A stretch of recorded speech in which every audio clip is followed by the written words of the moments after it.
Welcome once again इन poly knowledge YouTube channel. तो guys आ गए हम अपने डिजिटल इलेक्ट्रॉनिक्स की न्यू क्लास में, जिसमें हम आपको पढ़ाएंगे latch. What is latch? Latch क्या है? एक मेमोरी सर्किट है जो कि हम क्या कहते हैं सेकेंशियल सर्किट में पढ़ते हैं। किस सर्किट में? सेकेंशियल सर्किट में पढ़ते हैं। सेकेंशियल सर्किट, इसमें हम क्या पढ़ते हैं? हम सेकेंशियल सर्किट में पढ़ते हैं। सेकेंशियल सर्किट क्या होता है? कॉम्बिनेशनल सर्किट, कॉम्बिनेशनल प्लस क्या होता है? मेमोरी एलिमेंट से मिलकर बना होता है। क्या होता है कि सेकेंशियल सर्किट में हम क्या पढ़ते हैं? लैच पढ़ते हैं। और लैच जो सेकेंशियल सर्किट है वो हम पढ़ते हैं कि मतलब सेकेंशियल सर्किट दो सर्किट से मिलकर बना होता है, कॉम्बिनेशनल प्लस मेमोरी एलिमेंट। तो क्या होता है कि जैसे हम लैच को बनाते क्यों हैं? लैच को इसलिए बनाते हैं क्योंकि लैच क्या है कि ये एक मेमोरी एलिमेंट है जिससे हम मेमोरी बनाते हैं। लैच को, लैच से हम क्या बनाते हैं? मेमोरी बनाते हैं। और लैच क्या करता है? एक बिट स्टोर करता है। आपको पता होगा कि आप मतलब जैसे आपके फ़ोन में भी मेमोरी होती है, या पहले हम सब एसडी कार्ड खरीद के लाते थे, वो भी मेमोरी रहती थी। उसमें क्या होता था, हम जैसे कोई भी फाइल हो या गाना हो या ऐसे कुछ भी स्टोर कर सकते थे। तो इसीलिए ये मेमोरी हम अब भी बना रहे हैं कि स्टोर करने के लिए। क्या करने के लिए? स्टोर करने के लिए। ये क्या होता है कि हमारे जो मेमोरी में कोई गाना या फाइल कोई स्टोर होता है, तो ऐसे गाना और फाइल डायरेक्ट नहीं स्टोर हो जाता है। वो क्या होता है, पहले हमारा बाइनरी डिजिट में ट्रांसफ़र होता है फाइल, उसके बाद मेमोरी में जाके स्टोर होता है। बाइनरी डिजिट आप जानते हैं क्या होता है? 0 या 1। क्या होता है? बाइनरी के 2 डिजिट होते हैं, इसमें कन्वर्ट होके स्टोर होता है। पहले इस फॉर्म में कन्वर्ट हो जाएगा, तब जाके स्टोर हो जाएगा। ये जो हमारा लैच है, ये क्या करता है? बाइनरी का एक डिजिट स्टोर करता है। क्या स्टोर करता है? लैच हमारा क्या करता है? बाइनरी का एक डिजिट स्टोर करता है। और जो होता है हमारा एक डिजिट मतलब एक बिट स्टोर करता है। तो हमारा जो एक बिट है, अगर वो हमारे मतलब 8 बिट मिल जाए तो कितना हो जाएगा? 8 बिट बराबर कितना होता है? 1 बाइट। 1 बाइट मतलब जानते ही हो, 1 बाइट होता है। और फिर 1 बाइट होता है। और 1 केबी में कितने बाइट होते हैं? 1 केबी में होते हैं हमारे 1024 बाइट। 1 केबी में हमारे कितने होते हैं? 1024 बाइट होते हैं। उसके बाद हमारा जो है 1 एमबी में कितना केबी होता है? 1024 केबी होता है। और 1 जीबी में कितना एमबी होता है? 1 जीबी में होता है हमारा 1024 केबी एमबी। तो समझिए कि मतलब 1 जीबी में कितने बिट होंगे? 1 जीबी में कितने बिट होंगे? जब 1 बाइट बराबर कितना होता है? 8 बिट। फिर 1 केबी बराबर कितना होता है? 1024 बाइट। तो जैसे अगर हमें क्या करना है, इसे बाइट को सॉरी 1 बाइट मतलब अगर हमें 1 केबी में देखना है कितने बिट होंगे, तो 1024 बाइट जब होते हैं तो 1 बाइट में कितना होता है? 8 बिट। तो यहाँ से अगर हम क्या करेंगे, 8 से गुणा करा देंगे तो हमें पता चल जाएगा 1 केबी में कितने बिट रहेंगे। ओके, बिट पता होने के बाद हम क्या करेंगे, देखेंगे 1 एमबी में कितने बिट रहेंगे। उसके बाद इतने का गुणा क्या कराएंगे? 1024 केबी में करा देंगे, क्योंकि 1 केबी में कितने हो रहे हैं? इतने बिट हैं। तो 1024 केबी में कितने बिट रहेंगे? इतने का गुणा कर देने से। उसके बाद हम क्या करेंगे, जब हमें ये पता हो गया 1 एमबी में कितने बिट हो जाए, 1 एमबी में हम चेक करेंगे 1 जीबी में कितने बिट होते हैं। अगर 1 जीबी में इतना एमबी है और 1 एमबी में इतने बिट होते हैं, जब इसका गुणा कराएंगे, जैसे अभी क्या हुआ, 1 केबी में कितने बिट हुए? 1024 गुणे 8 इतने बिट हुए। क्योंकि एक जो हमारा 1 बाइट है, 1 बाइट में 8 बिट होते हैं। तो यहाँ पर क्या हुआ, 1024 बाइट है, तो इसमें 8 से गुणा करा देंगे तो 1 केबी में पता चल जाएगा कितने बिट हैं। उसके बाद 1 एमबी में कितने बिट रहेंगे? 1024 गुणे 1024 गुणे 8। क्योंकि जो हमारा 1 केबी पता हो गया, 1 KB में कितने बिट हैं। उसके बाद 1 MB में जो हमारे इतने KB होते हैं 1024 KB, तो इतने बिट से हम गुणा करा देंगे तो पता चल जाएगा। उसके बाद 1 GB में 1024 गुणे 1024 गुणे 1024 गुणे 8, मतलब अगर 1 GB में इतने MB होते हैं तो 1 MB में कितने बाइट होते हैं, 1 MB में कितने बाइट होते हैं, 1 MB में कितने बिट होते हैं, इतने। अब इतने बिट का हम क्या करेंगे, इतने बिट का ले आके हम इसमें गुणा करा दिए इतने MB में, तो हमारा पता चल गया 1 GB में कितने बिट होते हैं। मतलब अगर हमारा लैच 1 बिट स्टोर करता है, तो अगर हमें 1 GB का मेमोरी बनाना है तो मतलब कितने बिट स्टोर करवाने पड़ेंगे, इतने। इसका हम जब अगर गुणा कराते हैं तो लगभग इतना आता है 8589934592। मतलब क्या है कि इतना आएगा, इतना बिट स्टोर करने के लिए मतलब हमें क्या करना पड़ेगा, इतना लैच लगाना पड़ेगा। क्या लगाना पड़ेगा, इतना लैच लगाना पड़ेगा। तो मतलब आप सब समझ ही सकते हो 1 GB जो हमारा मेमोरी होता है उसके अंदर कितना लैच होता है। तो मतलब आप समझ ही गए होंगे लैच होता क्या है। हमारा एक मेमोरी सर्किट है जो कि 1 बिट को स्टोर करेगा, और ये 1 बिट कैसे स्टोर होगा उसको हम बता रहे हैं आपको। और हमारा 1 बिट जो होता है, 1 बिट मतलब वही 0 व 1 को स्टोर करेगा। और ये क्या होता है कि जो हमारा सीक्वेंशियल सर्किट होता है उसमें कॉम्बिनेशनल और मेमोरी मिलकर ऐड किया जाता है। तो ये हम बनाते हैं यहाँ पर लैच 2 प्रकार से बनता है। क्या करता है, एक OR गेट से और एक NAND गेट से। किससे, NAND गेट से, और नहीं सॉरी NOR गेट से और एक NAND गेट से। तो जो हमारा NAND गेट है उस हम पहले NOR गेट वाला बनाएंगे। तो NOR गेट जो होता है वो मतलब ये NOR गेट में ऐसी कोई प्रॉपर्टी नहीं है या ऐसी कोई कैपेबिलिटी नहीं है कोई बिट को स्टोर कर सके। सिर्फ यह क्या है कि हम जब इसे फ्लिप फ्लॉप के रूप में 2 NOR गेट को ऐड कर देते हैं, जब क्या होता है इसमें ऐसी एक प्रॉपर्टी आ जाती है फ्लिप फ्लॉप के रूप में। जब हम क्या करते हैं, दोनों को 2 NOR गेट को ऐड कर देते हैं, मतलब एक का आउटपुट इसके इनपुट में और दूसरे का आउटपुट इसके इनपुट में। तो क्या हो गया, ये हमारा बन गया flip flop sorry latch, RS latch. तो इसमें क्या है कि इसमें 2 इनपुट हैं, एक इनपुट है R, दूसरा इनपुट है S, और ये आउटपुट है Q और Q बार। आउटपुट क्या रहेंगे, कॉम्प्लीमेंट रहेंगे। ये क्या रहेगा, अगर Q रहे तो अगला Q बार रहेगा। इनपुट में रहेगा R से रीसेट और S से सेट। तो क्या है, इसका हम ट्रूथ टेबल नेक्स्ट पेज से बताते हैं। तो ये हमारा क्या है, NOR गेट से बना हुआ लैच है। अब इसके क्या है, 2 इनपुट है R और S, और 2 इनपुट के कितने कॉम्बिनेशन होते हैं, 4 कॉम्बिनेशन होते हैं। तो यहाँ पर हम क्या करते हैं, पहले इन कॉम्बिनेशन को लिख देते हैं 0 0 0 1 1 0 1 1। इस प्रकार से हमारे क्या हो गए, ये 4 कॉम्बिनेशन हो गए। आउटपुट हमारा क्या रहेगा, Q बार, मतलब कॉम्प्लीमेंट रहेगा। तो अभी 0 0 मतलब जैसे 0 का मतलब होगा 0, इसमें क्या होता है बाइनरी डिजिट जो होता है उसमें क्या होता है 0 का मतलब हमने इनपुट पे 0 वोल्ट दिया, और 1 का मतलब क्या होता है इनपुट पे 5 वोल्ट दिया। ये इतना अगर आपको याद रहेगा तो मतलब आसानी रहेगी समझने में। मतलब 0 0 मतलब अभी इनपुट पे कोई वोल्टेज नहीं दिया जा रहा है। अगर इनपुट पे कोई वोल्टेज नहीं दिया जा रहा है, 0 वोल्टेज दिया जा रहा है, अगर फिर भी आउटपुट मिल रहा है, तो इसका मतलब इसमें क्या है, ये बिट स्टोर है जो आउटपुट आ रही है।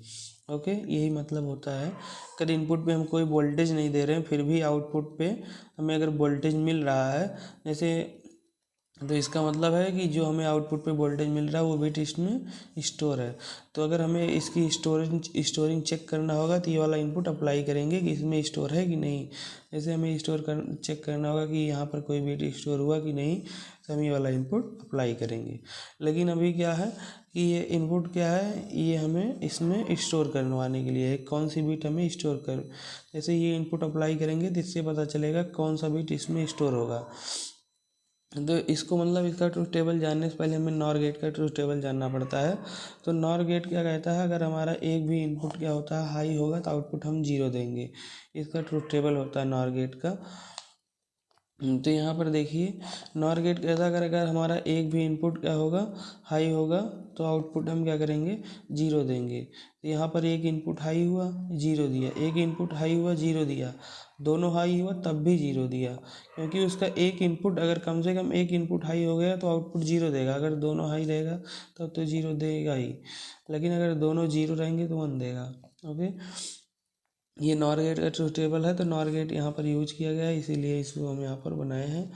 ओके, तो हमारा क्या है, नॉर गेट जो हम क्या करेंगे, आर के इनपुट पे जीरो अप्लाई करेंगे और एस के इनपुट पे वन अप्लाई करेंगे। ओके, तो अभी हमने क्या किया है, ये सेट वाले इनपुट को क्या किया है, हाई किया। अगर हम सेट वाले इनपुट को हाई करते हैं और क्यू का मान वन प्राप्त हो जाता है, तो हमारी कंडीशन क्या होती है, हमारी लैच क्या होती है, सेट कंडीशन कहलाती है, अगर प्राप्त होता है तब।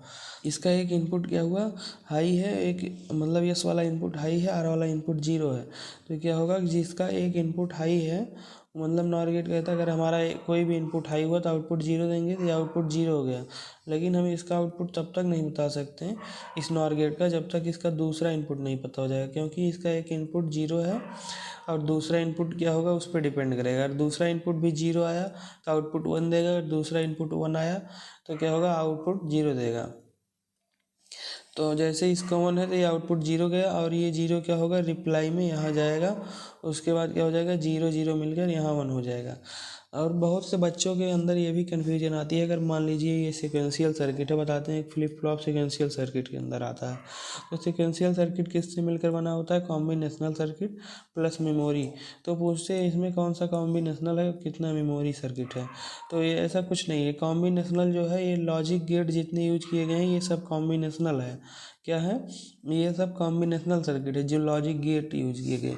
और ये क्या आ रहा है, ये जो हमारा फीडबैक पाथ के रूप में आ रहा है, इसमें यही क्या है, हमारा मेमोरी एलिमेंट इधर से ही आ रहा है। एलिमेंट मतलब एक, जैसे यहाँ पर एक बिट लेकर आना है, तो ये क्या होता है, फीडबैक पाथ के रूप में आता है, यही क्या होता है, हमारा मेमोरी एलिमेंट होता है। बाकी ये जो लॉजिक सर्किट यूज किया गया है ये क्या होता है, कॉम्बिनेशनल सर्किट होता है।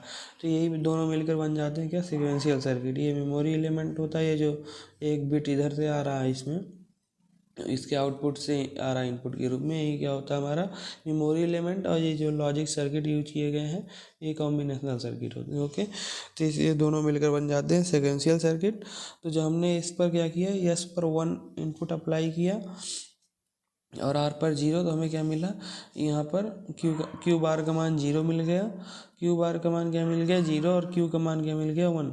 मतलब हमने कहा था यस का मान जब वन अप्लाई करेंगे और क्यू का मान वन प्राप्त हो गया, तो ये हमारी कंडीशन कौन सी होगी, सेट कंडीशन।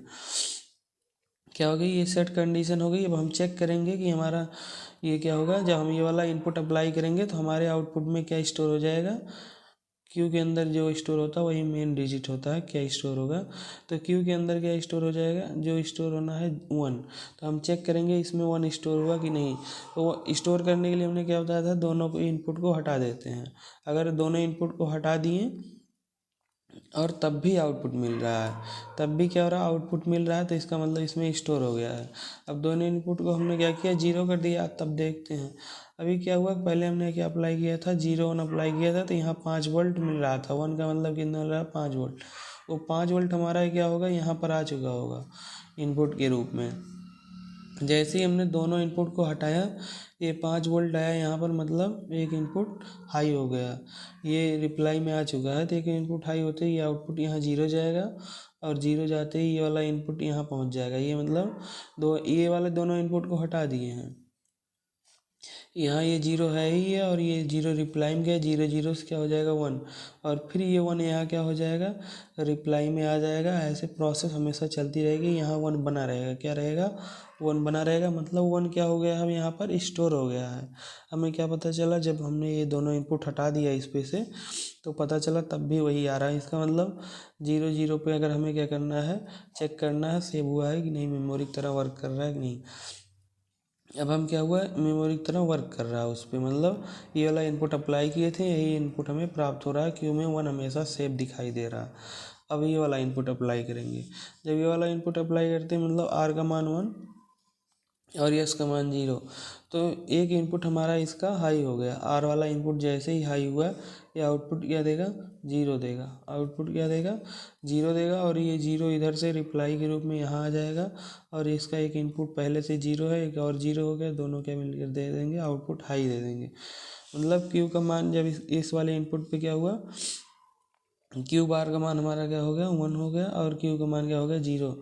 मतलब हमने क्या किया, यस का मान क्या कर दिया, 0। मतलब आपकी रीसेट वाले कंडीशन को हमने क्या किया, हाई कर दिया। आपकी आर वाले को हाई किया, पहले हमने सेट वाले को हाई किया था। जब हमने सेट वाले को हाई किया था तो 1 प्राप्त हुआ था, तो हमारा ये सेट कंडीशन। अब की बार हमने रीसेट वाले कंडीशन को हाई किया है, मतलब रीसेट कर दें, तो रीसेट करने पर अगर क्यू का मान 0 प्राप्त होता है रीसेट वाले को हाई करने, तो हमारी कौन सी कंडीशन कहलाती है, रीसेट कंडीशन। मतलब हमने क्या किया, रीसेट कर दिया, मतलब ख़त्म कर दिया। उसमें जो स्टोर था 1 डिजिट उसको 0 कर दिया। अब 0 स्टोर कर दिया, तो अब देखते हैं हमारा 0 स्टोर होगा कि नहीं। अगर 0 स्टोर करना है तो आर का मान 1 और क्यू का मान 0 करेंगे, यस का मान 0 करेंगे। तो अब देखते हैं हुआ कि नहीं। अब क्या करेंगे, जब हमने आर का मान 1 किया तो यहाँ पर प्राप्त हो गया था क्या, क्यू का मान 0। अब इसको भी क्या करेंगे, हम 0 कर देंगे। दोनों इनपुट को हमने क्या किया, 0 कर दिया। अब देखते हैं स्टोर हुआ कि नहीं। पहले हमने आर का मान यहाँ पर 1 स्टोर किया था और एस का मान 0, तो हमारा क्यू का मान 0 और क्यू बार का मान 1 प्राप्त हुआ था। अब हम दोनों इनपुट को हटा दिए। हम देखते हैं क्या हमें आउटपुट मिल रहा वही। तो जैसे ही हमने जब पहले इनपुट अप्लाई किया था तो यहाँ पर 5 वोल्ट मिल रहा था। ये 5 वोल्ट हमारा क्या होता है, यहाँ पर रिप्लाई के रूप में आ चुका होता है, जो कि हमने बताया था ये मेमोरी एलिमेंट के रूप में काम करेगा। ये जो हमारा आउटपुट रहेगा इनपुट के रूप में जाएगा। एक बार इधर से जाता है तो एक बार इधर से जाता है। ये क्या होता है, हमारा मेमोरी एलिमेंट होता है। जब यहाँ 1 आ चुका है तो 1 क्या होगा, 1 होने से आउटपुट 0 हो जाएगा, क्योंकि नॉर गेट का एक भी इनपुट हाई हुआ तो आउटपुट 0। और फिर ये 0 रिप्लाई में यहाँ आ जाएगा। एक पहले से ही 0 हमने, क्योंकि दोनों इनपुट हटा के मेमोरी के लिए चेक कर रहे हैं, तो दोनों 0 होने से ये आउटपुट हाई, मतलब हमारा यहाँ पर 1 स्टोर था, यही 1 यहाँ फिर प्राप्त हो रहा है। फिर 1 यहाँ से जाएगा, फिर ऐसे 0 देगा, फिर इधर से 0 0 मिलकर 1 देंगे। ये प्रोसेस हमेशा चलती रहेगी। मतलब क्यू बार का मान हमेशा 1 आता रहेगा। मतलब क्यू बार का मान हमेशा 1 इसमें स्टोर हो चुका है और क्यू का मान 0। हमारा मेन आउटपुट क्यू ही होता है, हमें क्यू ही का यूज करते हैं, क्यू का। इसीलिए क्यू, मतलब क्या हुआ कि जब हम यस का मान, सेट का मान 1 अप्लाई करते हैं तो हमारा क्यू 1 प्राप्त होता है। जब रीसेट का मान हाई अप्लाई करते हैं तो रीसेट प्राप्त होता है, मतलब क्यू का मान 0 प्राप्त होता है। और 0 0 को हम क्या करते हैं, दोनों इनपुट को हटाकर हम चेक करते हैं सेव हुआ कि नहीं।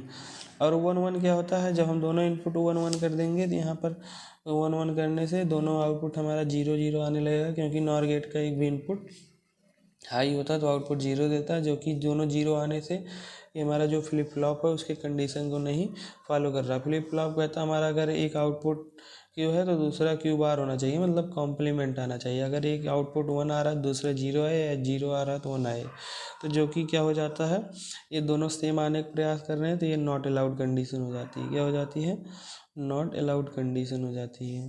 तो थैंक यू दोस्तों, ये नॉट अलाउड कंडीशन हो जाती है, इसीलिए इसका यूज़ नहीं किया जाता। थैंक यू दोस्तों, अगर आपको हमारा वीडियो अच्छा लगा हो तो लाइक शेयर सब्सक्राइब करें। नेक्स्ट वीडियो में आपके लिए मिलेंगे नैंड गेट्स से बना हुआ लैच लेकर।